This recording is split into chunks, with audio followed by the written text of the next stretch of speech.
Buenas noches, América. ¿Tiene que tener un espacio el Partido Socialista Unido de Venezuela en una posible etapa de transición a la democracia en el país? Esa es la pregunta que intentaron responder en las últimas horas funcionarios, líderes de Venezuela y analistas en un foro celebrado aquí en Washington. Para el enviado especial del Departamento de Estado, Elliot Abrams, sí lo deben tener y permitir que en un escenario de futuros comicios el chavismo pueda presentarse. Ese posicionamiento de Abrams, que puede ser y sonar muy generoso, debe ir claramente acompañado de una exigencia: la regeneración. En las democracias occidentales, los partidos que no comulgan con los principios democráticos, como en Alemania el nazismo, por ejemplo, están prohibidos. Y el chavismo hoy ha demostrado albergar, por citar algunas, actividades narcoterroristas y amparar políticas estatales que son delito de lesa humanidad y violaciones graves de los derechos humanos. El chavismo tiene el derecho a defender los principios que considere, pero democráticos. Y estos principios deben ser avalados en elecciones libres y transparentes por todos los venezolanos. No imponerlos, que es lo que pasa hoy cuando, por ejemplo, no se asegura la división de poderes en el país o se encarcela a líderes opositores para apartarlos. El Partido Socialista Unido de Venezuela debe cambiar su liderazgo y volver a los principios democráticos que inspiran las democracias occidentales, incluidas las latinoamericanas. Debe dejar de engañar a los venezolanos defendiendo una supuesta y mal llamada revolución del siglo XXI, que se ha demostrado fracasada, y regresar a la esencia de la democracia, que es la base de la convivencia y el desarrollo de un país. No podemos ser ingenuos. Hoy el PSV no está en condiciones de ofrecer ni convivencia ni desarrollo porque no es un partido democrático. Son las 8 en Bogotá, Lima, las 9 en la costa este de Estados Unidos y Santiago de Chile, y las 10 en Buenos Aires. Y esto es Cuestión de Poder. Bienvenidos. Hoy en el programa, aumento de influencia china en América Latina preocupa a Estados Unidos. Investigación revela que 3.000 cuentas falsas de Twitter con origen en Venezuela intentan influir en elecciones en España. ¿Qué interés tienen? Mayoría de los estadounidenses creen que Trump mintió sobre Rusia, pero no quieren un juicio contra el presidente. ¿Por qué? Victory is winning for our country. Hoy comienza un cambio de régimen político. Desde nuestros estudios en Washington, la opinión, el análisis y las voces que nos ayudan a comprender nuestro mundo. Es cuestión de querer, es cuestión de poder. Comenzamos y lo hacemos hablando de un hartazgo que ha quedado reflejado en una encuesta que nos ha llamado la atención. Una encuesta que dice, que ha preguntado a los estadounidenses si creen que el Congreso debería continuar investigando las vinculaciones del entorno de Donald Trump y la campaña de Donald Trump en 2016 y Rusia. Eso es lo que hizo el informe que se presentó del fiscal especial Robert Mueller. Y ahora los demócratas en el Capitolio insisten en que, a pesar de que no hay evidencias de esa coordinación de la campaña con el entorno del Kremlin y los rusos, y que no hay pruebas suficientes ni para exonerarlo ni para culparlo al presidente de obstrucción a la justicia, los demócratas quieren seguir investigando. Miren lo que creen los estadounidenses. Según esta encuesta del portal especializado en información política The Hill y la consultora HarrisX, 6 de cada 10 querrían pasar página en general, pero por partidos los republicanos lo tienen más claro que ningunos. 9 de cada 10 votantes que se consideran conservadores o republicanos dicen que ya no más, que hay que hablar de otras cosas. 6 de cada 10 independientes piensan lo mismo y solo los demócratas prefieren que se siga esa investigación, aunque casi 4 de cada 10 demócratas estarían de acuerdo en que hay que hablar de otras cosas. Tal vez por eso, porque hay una mayoría de votantes demócratas que piden que se continúe investigando, los representantes de estos votantes en el Capitolio y particularmente en la Cámara de Representantes están intentándolo una y otra vez, no con mucho éxito. Veremos qué pasa. Otra información que también nos ha llamado la atención: la investigación que ha realizado un grupo de expertos británicos en redes sociales y de la cual se hace eco el diario español El País. Hay unos 2.880 tuiteros, cuentas de Twitter, que de manera automática han intentado en las últimas semanas influir en el debate público en las elecciones para la presidencia del gobierno de España. Y lo hacen mediante dos grandes mensajes o dos grandes tácticas o estrategias. La primera, amplificar los mensajes racistas o xenófobos del líder de la formación de ultraderecha Vox, Santiago Abascal. Hasta 460.000 veces estas cuentas de Twitter han citado o amplificado esos mensajes. El otro, difundiendo noticias falsas que alentan la islamofobia. Aquí tienen dos ejemplos. Insultan a los reyes católicos, le piden sumisión a nuestro rey y exigen la nacionalidad. Solo les falta exigir que nuestras mujeres se pongan burka. ¿Quién procede así en nuestra casa? Tienen que marcharse. Las ayudas a los musulmanes por niños no es la misma que la de una familia española. Una pareja española igual 2 niños, igual 0 euros. Una pareja islam igual 10 niños, igual 1.800 euros. Dos ejemplos. El primero, verdadero, mensaje de uno de los candidatos, aunque parezca sorprendente. El segundo, falso. Saludamos a José Blanco. El señor Blanco es fundador de Trendinalia. Analiza redes y cuentas sociales en su trabajo habitual. Señor Blanco, gracias por estar con nosotros. Bienvenido. ¿Qué buscan estos bots? ¿Qué estrategia tienen? ¿Qué están intentando conseguir? Bienvenido. Buenas noches. Principalmente tratar de lograr un impacto ficticio, al fin y al cabo, pero impacto entre una comunidad de usuarios que son de alguna forma simpatizantes de este partido político o de cualquier partido político. Al final, cuando tú estás propagando información a través de estos canales irregulares, por así decirlo, lo que haces es que estás llegando a un público específico de cuentas afines a ese partido político. Hay gente que nunca vas a lograr convencer y hay gente que solo quiere escuchar lo que le gusta escuchar. Entonces, a través de estas redes de bots, estás propagando información y da la sensación de que hay un apoyo popular en la red, en esta red social en particular, en Twitter, de que hay un apoyo popular hacia esos mensajes que de alguna forma esta agrupación política quiere transmitir. No es la primera vez que hablamos de noticias falsas, de la redifusión de este contenido, y una y otra vez se ha recomendado ser prudente a la hora de creer todo lo que leemos en las redes sociales. Con tanta advertencia, ¿qué éxito pueden tener estas estratégicas, estas tácticas entre los votantes españoles? Realmente creo que no. Es decir, en principio, en unas elecciones como las españolas, estamos hablando de que son llamados a votar cerca de 37 millones de personas. Hubo una abstención en la última oportunidad del 30%, con lo cual votaron cerca de 24 millones. Si analizamos cuál es la cantidad de seguidores que tienen los políticos españoles, estamos hablando de 3,5 millones. Y de esos 3,5 millones, no todas las cuentas que los siguen son activas. Entonces, yo realmente no creo que pueda tener un impacto importante en el caso de este descubrimiento que mencionas, que es el artículo que estamos tratando, en el resultado electoral propiamente dicho. También hay redes de ciudadanos que se dan a la tarea de buscar este tipo de situaciones. Entonces, al final los medios hacen eco de profesionales, se hacen eco de investigadores que han identificado estas redes de bots y lejos de poder contribuir al éxito de lo que estaban buscando, yo creo que le hacen un flaco favor a la campaña que estaban tratando de apoyar en el público en general, independientemente de que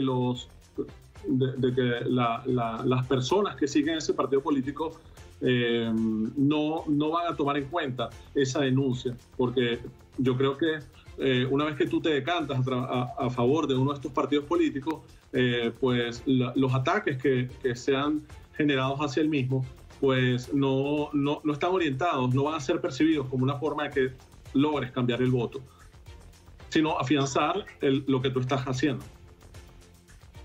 ¿Quién cree usted que está detrás para financiarlas? En el pasado hemos detectado situaciones donde adversarios políticos han comprado seguidores a algún político que estaba en el gobierno en ese momento, con la intención de a los 2 o 3 días sacar una noticia diciendo que ese candidato estaba comprando seguidores. Entonces, dependiendo de lo que se busque, la campaña pudiera estar financiada por la oposición o por el adversario político, o en este caso, definitivamente, son los propios partidos los que están trabajando en ese sentido. O sea, si yo estoy contratando a una agencia de marketing digital para que me ayude en esta actividad, definitivamente quien está pagando por esta campaña es el partido político al cual yo estoy haciendo estoy propagando estos mensajes de manera ilícita. Es la opinión de José Blanco, de Trendinalia. Gracias, muy buenas noches. Muchas gracias a ustedes por la llamada. Otras cuestiones de la actualidad nos llevan a Argentina. La economía argentina está en un momento crucial. Fíjense, llevamos 2 días de caídas en los mercados. Aumenta el precio de los bonos a corto plazo. Está aumentando la inflación, que se mantiene por encima del 50%, y el peso continúa cayendo. Hace 2 años un dólar costaba 16 pesos argentinos. Hoy el mismo dólar cuesta 45 pesos. Y esto lo está pagando la clase media fundamentalmente. Vamos a saludar a Thomas Favaro, que es director para Brasil y el Cono Sur de la consultora Control Risks. Señor Favaro, gracias por estar con nosotros. ¿Qué está pasando en Argentina? Bienvenido.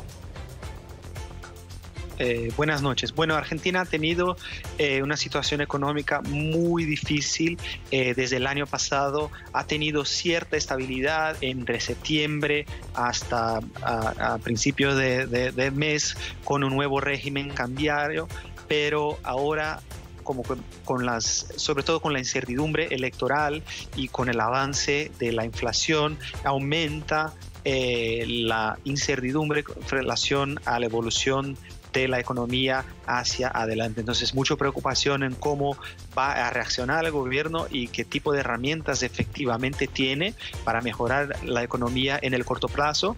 Y vale aclarar también, Argentina tiene elecciones generales en octubre y también mucha incertidumbre en el escenario político para entender quién será el próximo presidente y cómo va a reaccionar, sobre todo con temas claves como la inflación y el acuerdo con el FMI. Estamos a meses de las elecciones presidenciales. Macri enfrenta la reelección y en las últimas horas ha dicho que los mercados exageran los riesgos políticos. ¿Está de acuerdo? Mira, la sociedad argentina hoy día está dividida entre 3 tercios. Hay un tercio que más o menos que apoya a Macri, hay un tercio que apoya a la expresidenta Cristina Kirchner y hay un tercio que todavía tiene su voto indefinido. Existe la posibilidad de que el peronismo más moderado pueda congregar votos y en ese tercio promedio, por así decir, o más céntrico, pero nosotros lo que vemos es que la polarización entre Macri y Cristina sigue tan fuerte, la llamada grieta en Argentina sigue tan fuerte que muy probablemente tendremos un balotaje entre esos 2 distintos polos y con propuestas muy distintas en lo político, ¿no? Entonces sí, Argentina está en una encrucijada muy incierta, sobre todo en el tema político, porque puede avanzar para un lado, puede avanzar para otro completamente distinto. ¿Cree usted que estamos en un escenario en el que se podría producir lo que se denomina tormenta perfecta y volver a episodios que ya hemos visto en el pasado en Argentina? Mira, creo que sobre el motor del aumento del riesgo país es sobre todo la percepción de que Argentina encuentra un camino muy difícil por adelante.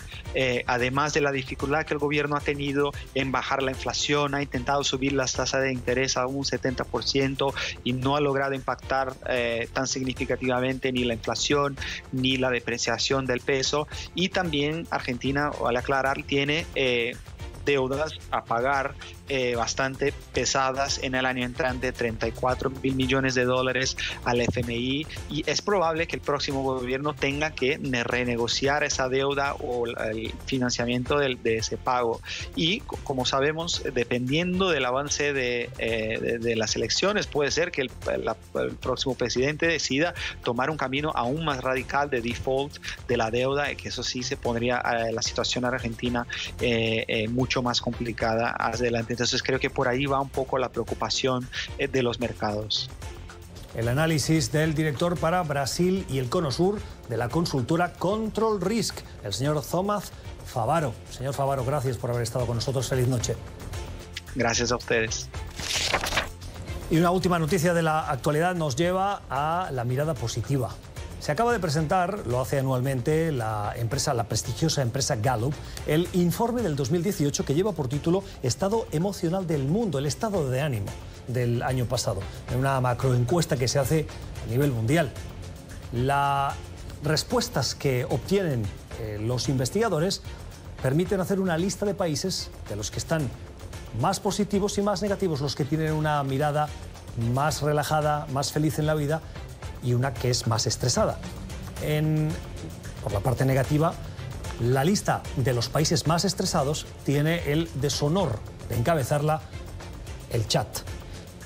En esta lista se ha tenido en cuenta la situación de guerras, de crisis políticas, de emergencias humanitarias, y el Chad, seguido de Níger, de Sierra León, Irak, Irán, Benín, Liberia, Guinea, los territorios palestinos y el Congo. Son los 10 países que más estrés tienen, más infelices son sus sociedades.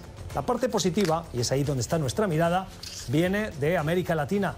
Encabezan esa lista de 10 países, 9 latinoamericanos. El primero, Paraguay, seguido de Panamá, Guatemala, México. El único que no es de este lado del mundo, Indonesia, seguido de Honduras, Ecuador, Costa Rica y Colombia en la 9ª y la 10ª posición, y compartiendo el mismo porcentaje. Qué gusto da para alguien que no nació en este lado del mundo trabajar en un canal en el que la visión es así de positiva y optimista. Tiempo para la entrevista en Cuestión de Poder. 37 jefes de Estado y de Gobierno, 5.000 participantes, 150 países, de los cuales 125 ya se han comprometido. Es el gran proyecto, el megaproyecto internacional conocido como la Nueva Ruta de la Seda, que impulsa el gobierno de Xi Jinping. En Beijing se han reunido para esa presentación de gala de un proyecto que se forjó a principio de los años 2000, 2010, y que a partir de ahí, a pesar de las dudas, se ha ido solidificando. El gobierno chino ya ha invertido entre el 2013 y el 2018 90.000 millones de dólares en infraestructuras de carreteras, puertos, puentes, infraestructuras energéticas, oleoductos, y esto no solo en Asia, también en Europa, también en África, también en América Latina.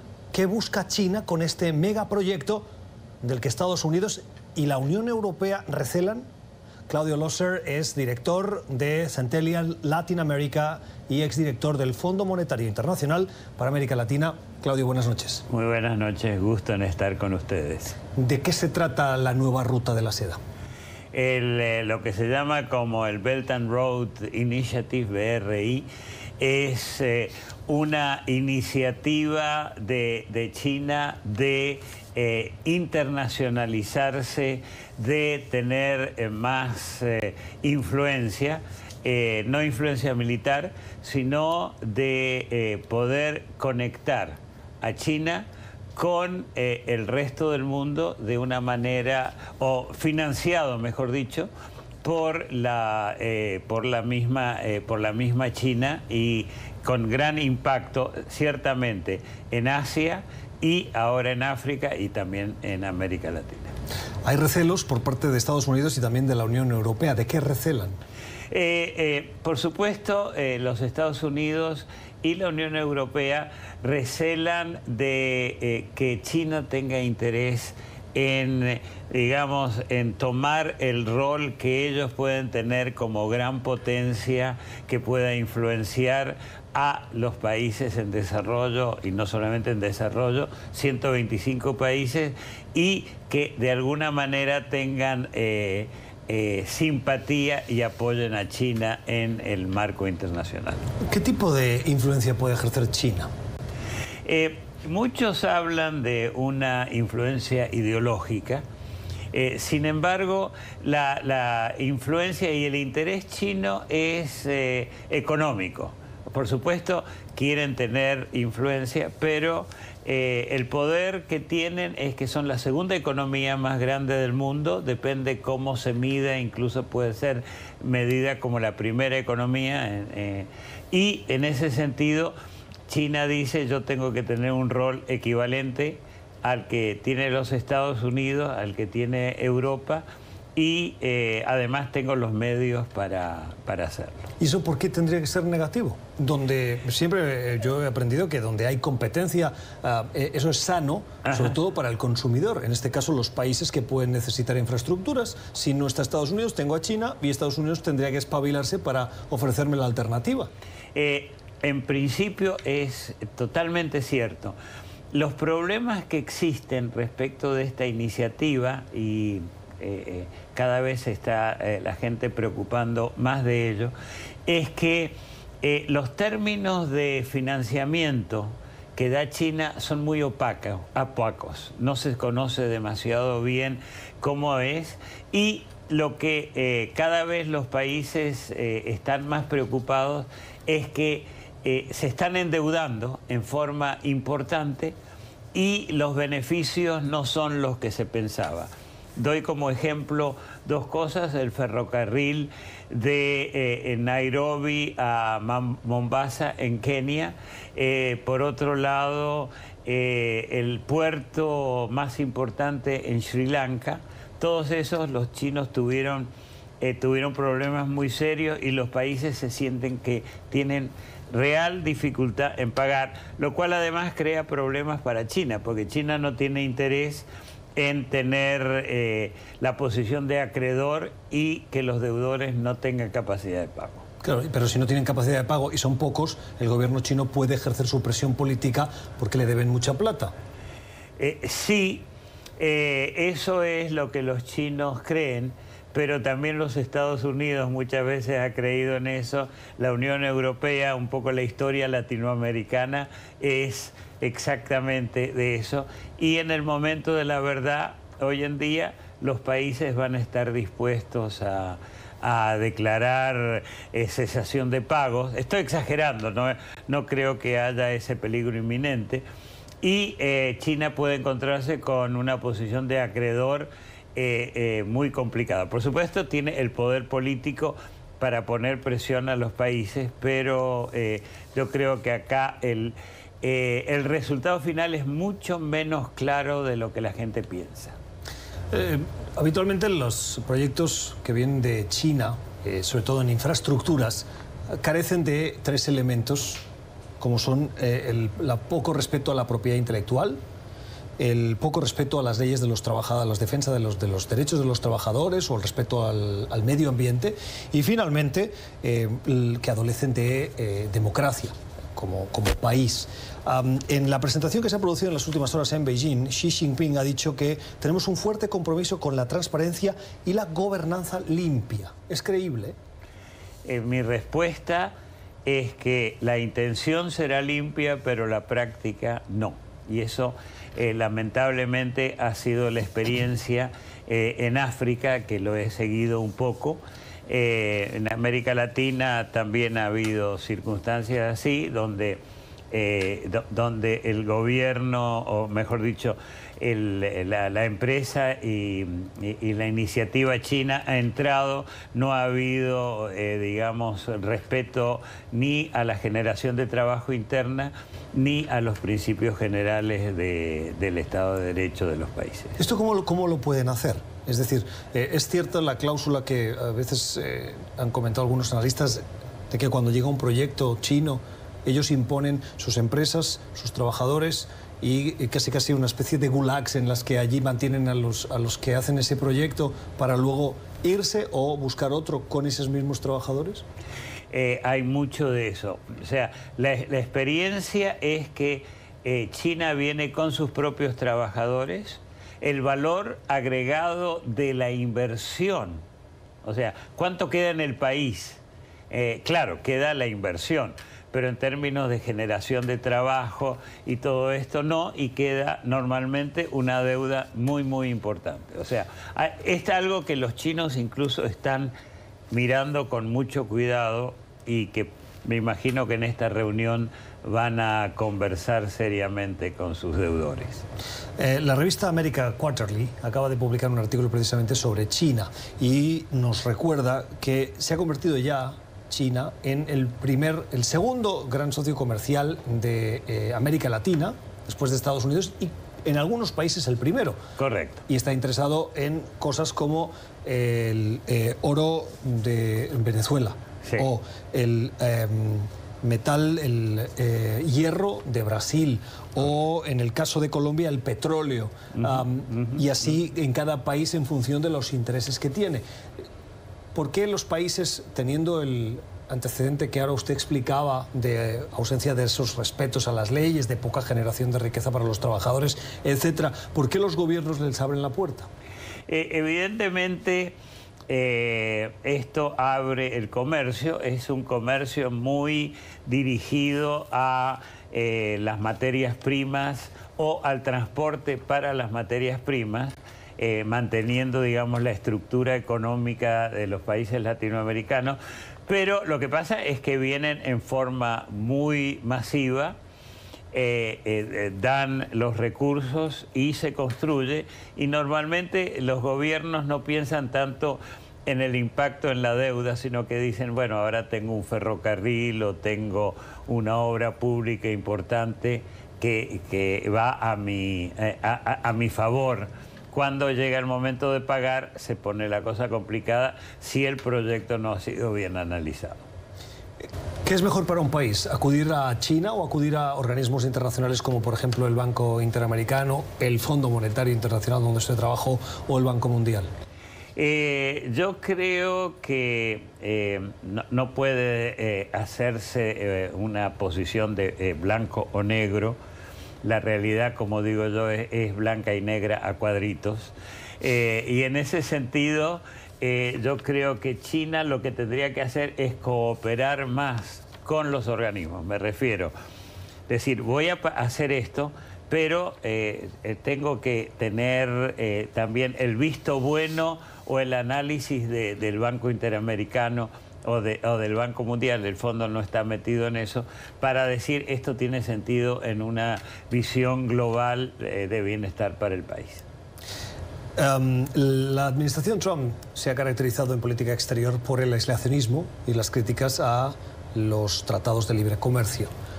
Esas posiciones en los últimos 2 años, no antes, pero en los últimos 2 años, ¿cuánto están beneficiando a la expansión y la influencia china en el mundo? Yo creo que la está beneficiando absolutamente, aunque uno puede tener dudas acerca de las intenciones de China.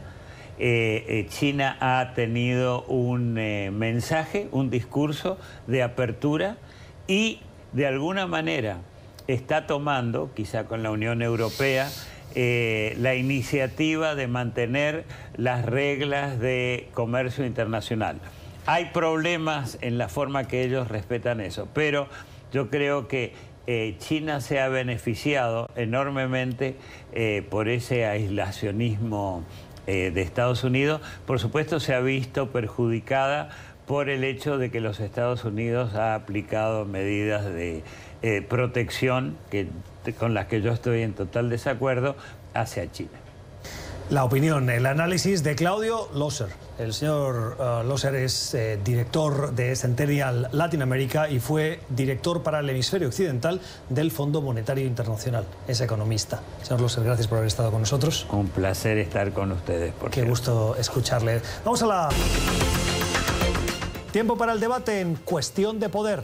Las opiniones de liberales, conservadores, republicanos, demócratas. Hoy nos acompañan en el estudio Francisco Semiao. El señor Semiao es analista político, es conservador, es experto en relaciones gubernamentales Francisco, ¿cómo estás? Buenas noches. Buenas noches. Gracias por estar con Muchas nosotros. gracias a usted. Y con Gunter Sanabria. El señor Sanabria es demócrata, es analista político, es abogado experto en cuestiones migratorias.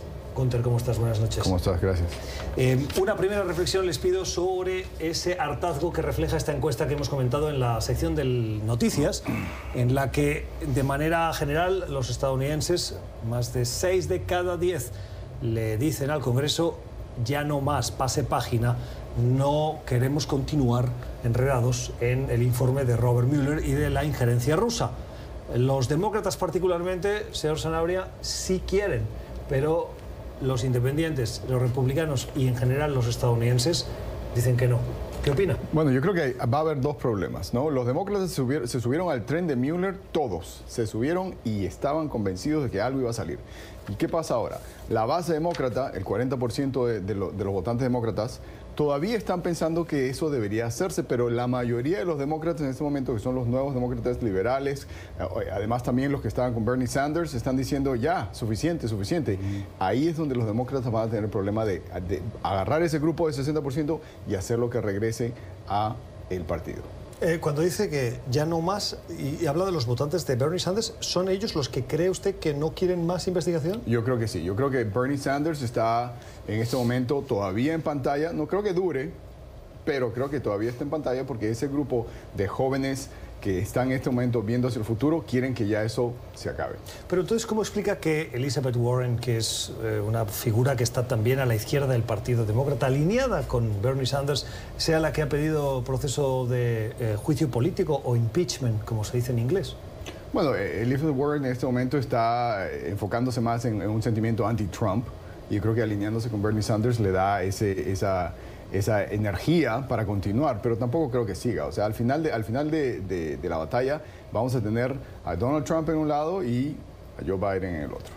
Esa es su previsión.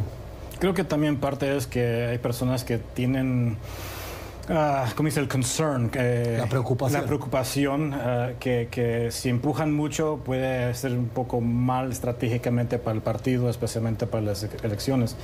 Y también hay personas que dicen, bueno, si empujan fuerte, el partido republicano, el presidente puede hacer una medida contra, porque lo que sí se enfocó la investigación fue con lo de Trump, pero nunca se preguntó por qué salió la investigación. Tenemos un dossier que fue totalmente falso, pagado por los demócratas, que está comprobado. No. Eso es lo que los republicanos querían que la gente crea. La investigación se inicia con la infiltración de la gente de la campaña de Donald Trump con Rusia. Vamos a ser claros. Uno puede ver, yo siempre digo que Fox News, la difusora conservadora y CNN pueden mentir, pueden hacer el spin y todo eso. Los documentos que salen del gobierno, que fueron sacados por el FOIA, no mienten. Y eso dice que las investigaciones comenzaron con el dossier que fue una mentira, fue pagado por los demócratas. La investigación se hubiese enfocado en eso. Pero la investigación se enfocó si hubo la colusión con los rusos, pero el problema es que se usó eso.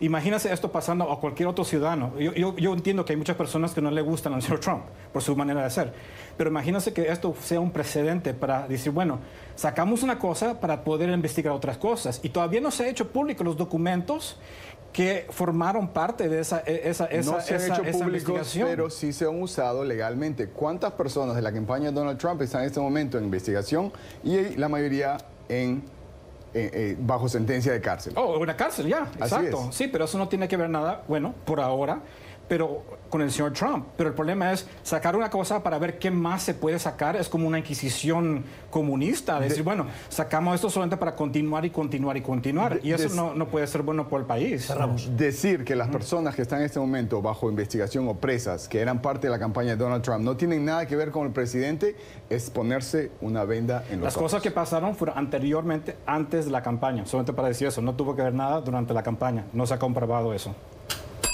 Cambio de tema, usted lo ha mencionado, señor Sanabria, al principio, el candidato Joe Biden es la gran esperanza de muchos demócratas, entre los cuales se cuenta el señor Sanabria, para disputarle, después de ganar la nominación demócrata, la presidencia a Donald Trump.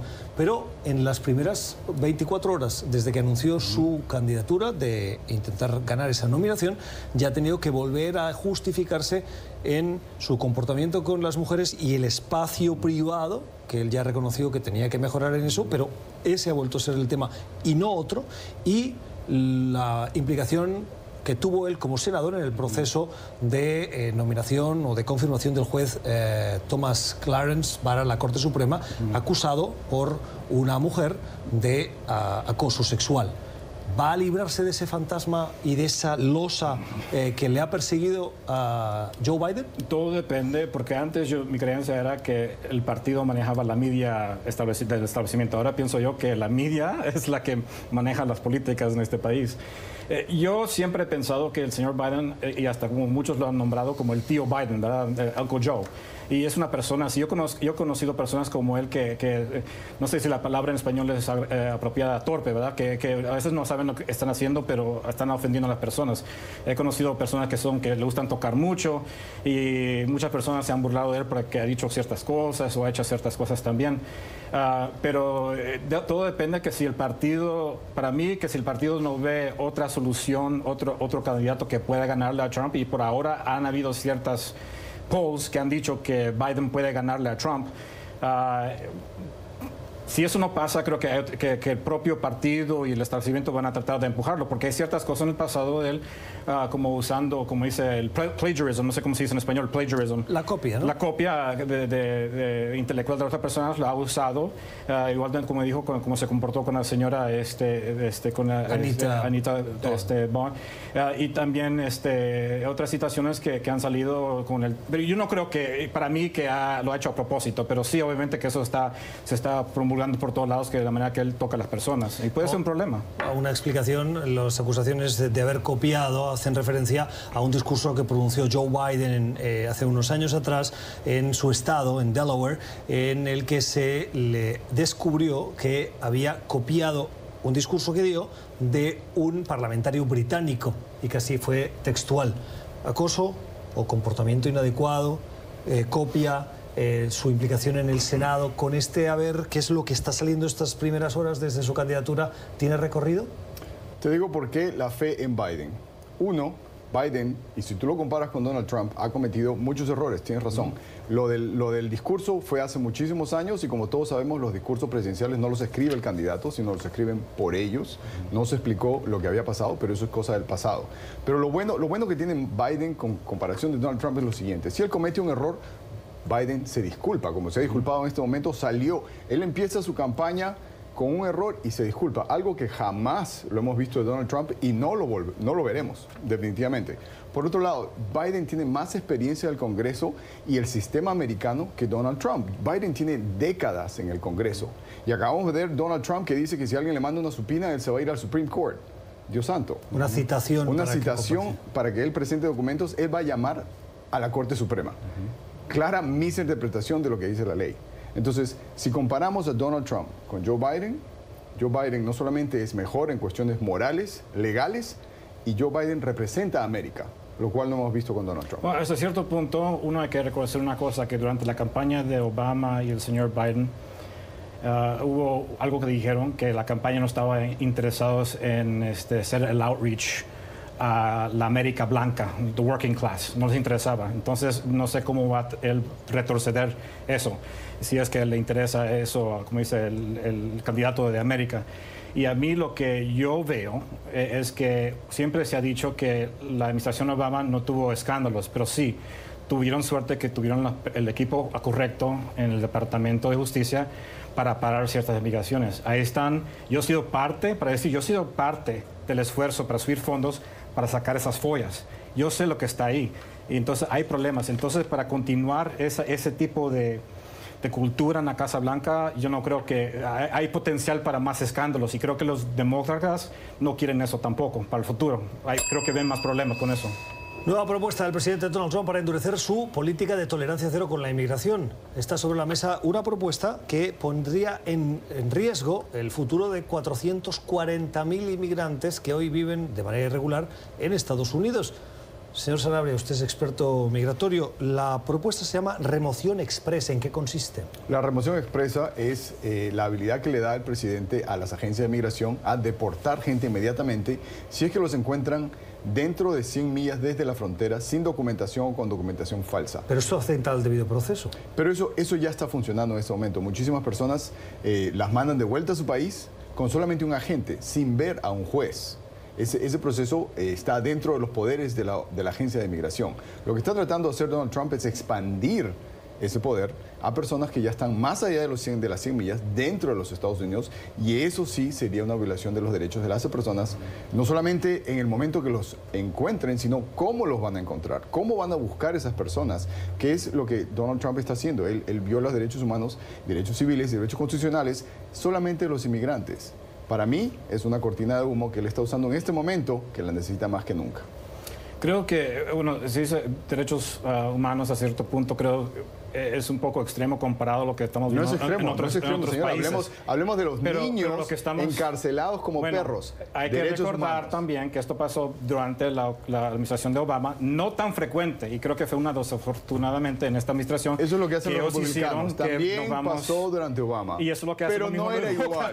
Lo mismo lo hacen. Era similar. Lo hacen, pero yo no era lo mismo. Yo no creo que eso es correcto. Creo que hay una manera mejor de hacerlo. Yo siempre lo he dicho. Y hay una resolución también para hacer todos pasar por medio de un juez ahí inmediatamente.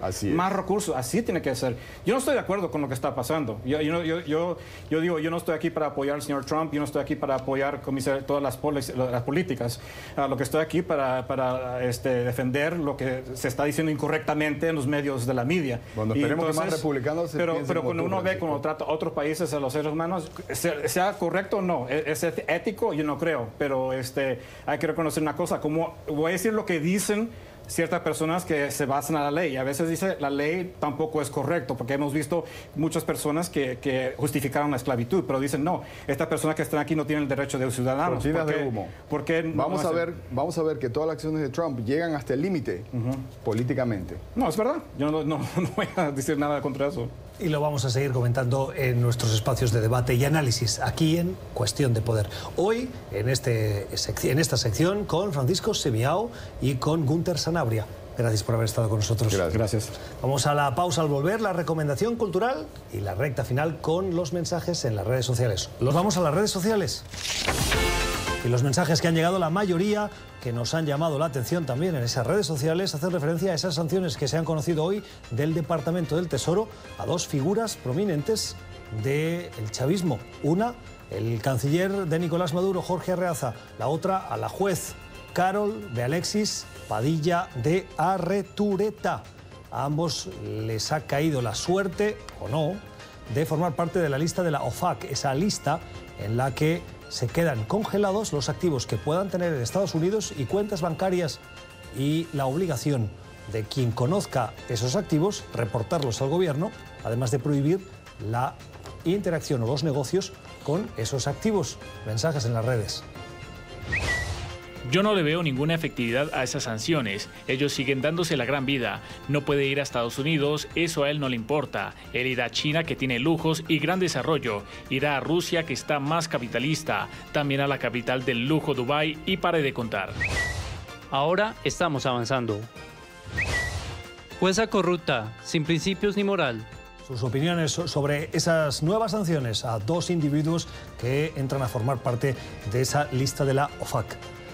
Otra cuestión que ha pasado hoy es que Donald Trump se ha ido a participar en un evento de la Asociación Nacional del Rifle, y en ese evento ha aprovechado para anunciar que Estados Unidos se retira del Tratado de Comercio sobre Armas Convencionales. Este es un tratado que está aprobado por la ONU y que Estados Unidos firmó en el 2013, pero nunca llegó a ratificar. Pues bien, Donald Trump ha dicho que Estados Unidos se retira. Trump, en pleno acto de campaña con la NRA, anuncia la retirada del Tratado de la ONU sobre el comercio de armas. Ante los aplausos firma un documento y lanza el bolígrafo a la multitud. Penoso espectáculo para una gran nación como los Estados Unidos. La opinión de Luis sobre el comportamiento del presidente Trump en medio de un acto político en una organización privada para retirar a una nación de un tratado convencional del cual es signatario, o lo era, aunque no lo ratificaron, y que está avalado por la ONU. Así terminamos la semana. Gracias por la generosidad de su tiempo. Les deseamos un feliz fin de semana. Nosotros volvemos el lunes con más análisis, más noticias. Que descansen.